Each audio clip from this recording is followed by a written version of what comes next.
Okay, praise the Lord brother and sister. आइए हम लोग प्रार्थना करते हैं। प्रभु सर्वशक्तिमान परमेश्वर, दयालु और कृपालु परमेश्वर, तेरी स्तुति महिमा करते हैं। धन्यवाद इस दिन को, इस समय को प्रभु। तेरे विचार, तेरे गुण, तेरे स्वभाव अलग है पिता मनुष्य से। धन्यवाद करते कि आप हमें अपने स्वरूप, अपनी समानता में बनाए हैं। और पिता धन्यवाद करते जब हम पाप से आपसे बिछड़ गए थे, आपसे अलग हो गए थे, फिर से आपने हमें आपके साथ सहभागिता रखने के लिए अपने एकलौते पुत्र को इस धरती पर भेजे पिता। धन्यवाद देते तो हमें बुद्धि समझ के साथ हमें परिपक्वता की और अगुवाई करो, और हमें शिष्यता की और अगुवाई करो प्रभु, कि हम एक शिष्य, एक अच्छा शिष्य बनकर प्रभु तेरी प्रेम, तेरी स्वभाव, तेरे सुसमाचार को हम लोगों तक पहुंचा सके। आप हमारी मदद कीजिए। धन्यवाद देते प्रत्येक भाई बहन जो वीडियो को देखते हैं प्रभु यीशु, आप उन्हें आशीषित करो। धन्यवाद यीशु नासरी के नाम से मांगते हैं, आमीन आमीन।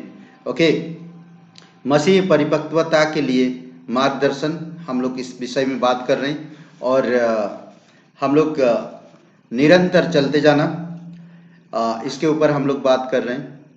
निरंतर चलते जाना, हम लोग 3-4 विषय पर अभी तक बात किए हैं। यीशु मसीह उसकी व्यक्तित्व और कार्य, पवित्र आत्मा और उसके कार्य, और परमेश्वर पर भरोसा रखना और शिष्यता। आज हम लोग देखेंगे आज्ञाकारिता के ऊपर।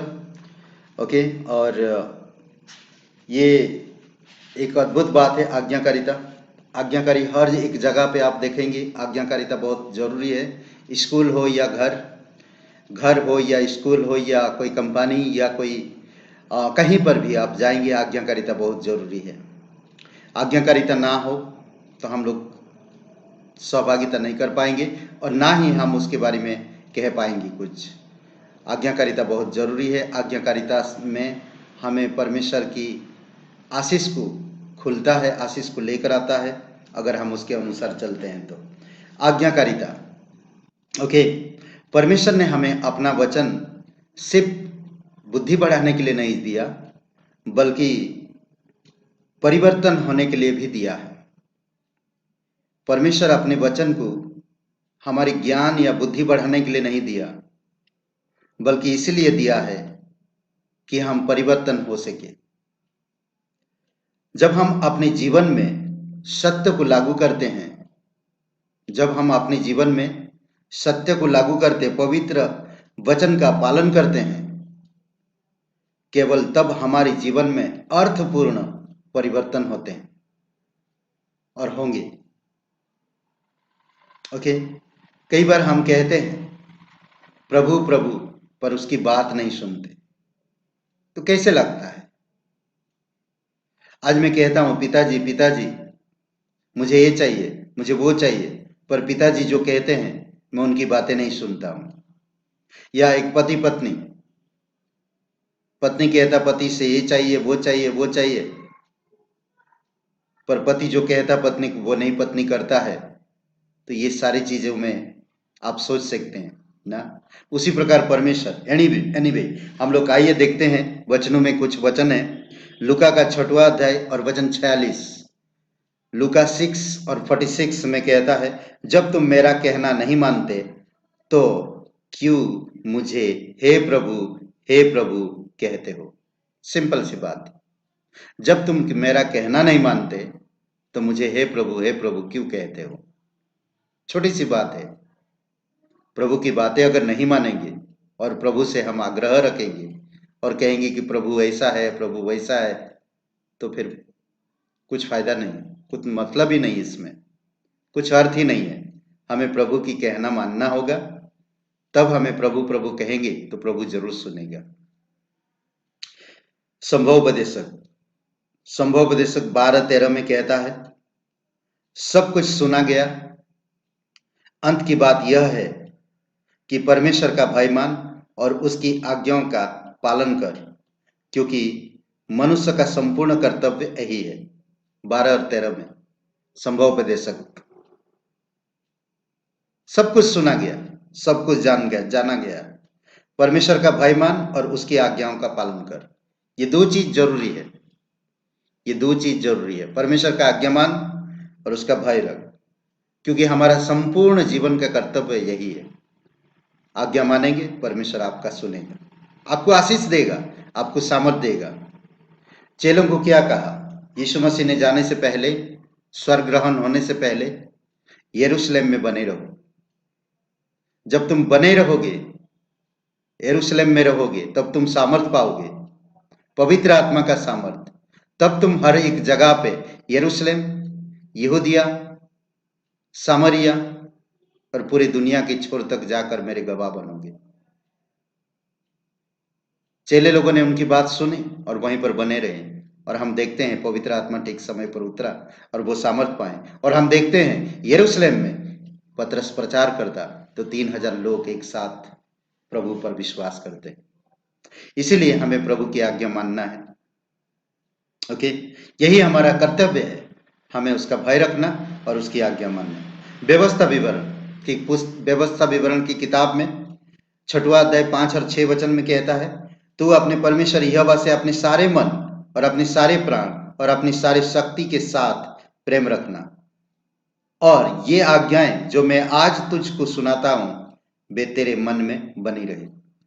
मूसा दोबारा बता रहा इजराइल लोगों को, 20 साल से ज्यादा उम्र वाले कोई भी नहीं जा सकते प्रॉमिस करने वाले उस जगह पर, परंतु 20 साल के नीचे जितने भी है वो वापस जा रहे हैं उस जगह पर जहां पर परमेश्वर उनको वादा किया था, कनान देश में।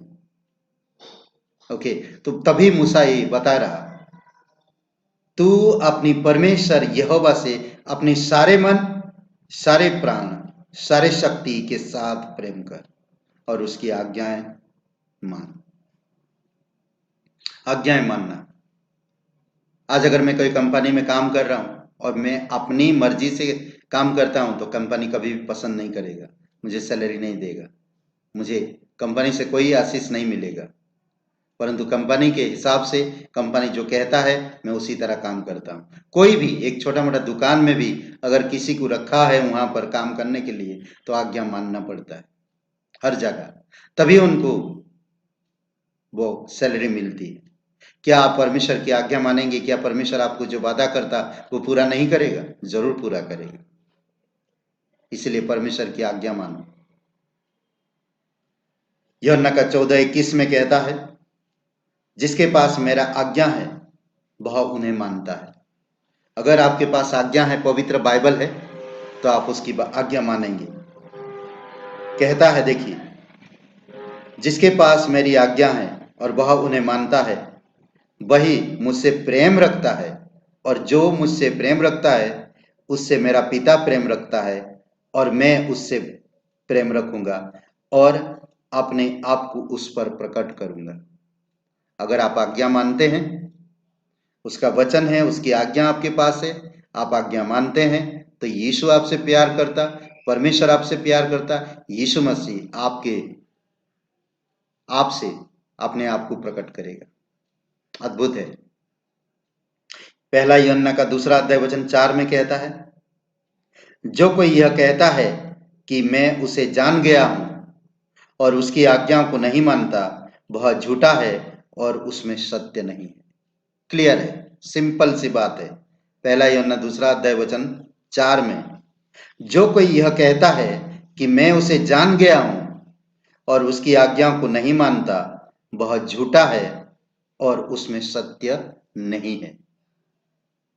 जैसा जानना चाहिए, मैं अगर जानता हूं यीशु मसीह को तो मेरा काम है आज्ञा मानना उसकी। अगर मैं आज्ञा नहीं मान रहा हूं तो मैं एक बड़ा झूठा हूं और उसकी सच्चाई पर मैं नहीं हूं। तो इसीलिए आप सावधान रहिए, परमेश्वर का आज्ञा मानते रहिए, उसका भय मानिए और परमेश्वर के मार्ग में चलते जाइए। निरंतर चलते जाना, निरंतर परिपक्वता की ओर बढ़ते जाइए। परिपक्वता में ये सारे शीर्षक जो हम बात कर रहे हैं मार्गदर्शन करेगा। इन वचनों को आप पढ़िए। आज्ञाकारिता के बारे में आपने क्या सीखते हैं इसके बारे में इन वचनों को दोबारा पढ़िए। लूका का 6:46, संभवोपदेशक 12:13, व्यवस्था विवरण का 6:5 और 6, यूहन्ना का 14:21, पहला यूहन्ना का 2:4 और पहला यूहन्ना का 5:3, पहला यूहन्ना का 5:3।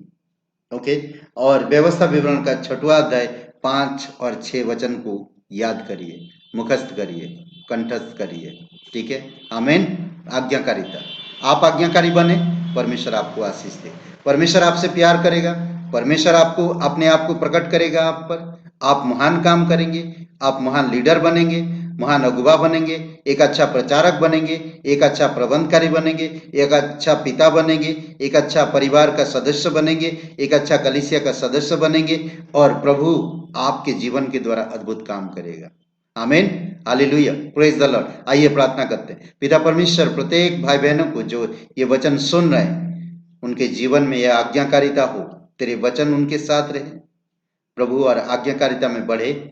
आप उनको आशीषित करो। धन्यवाद देते हैं, तेरी स्तुति महिमा करते हैं, जीवित और पराक्रमी परमेश्वर। धन्यवाद आज का दिन को, इस डिवोशन के लिए धन्यवाद देते हैं। और यह प्रार्थना हम सर्वशक्तिमान हमारे उद्धार करता प्रभु यीशु मसीह के नाम से मांगते हैं। आमीन, आमीन। हे सबको जय मसीह की, और बहुत बहुत धन्यवाद। आप देखते हैं, लाइक करिए, कृपया करके आप लाइक करिए, और सब्सक्राइब कर नहीं किए हैं तो अभी तक सब्सक्राइब करिए, शेयर करिए और कमेंट करिए। बहुत बहुत धन्यवाद।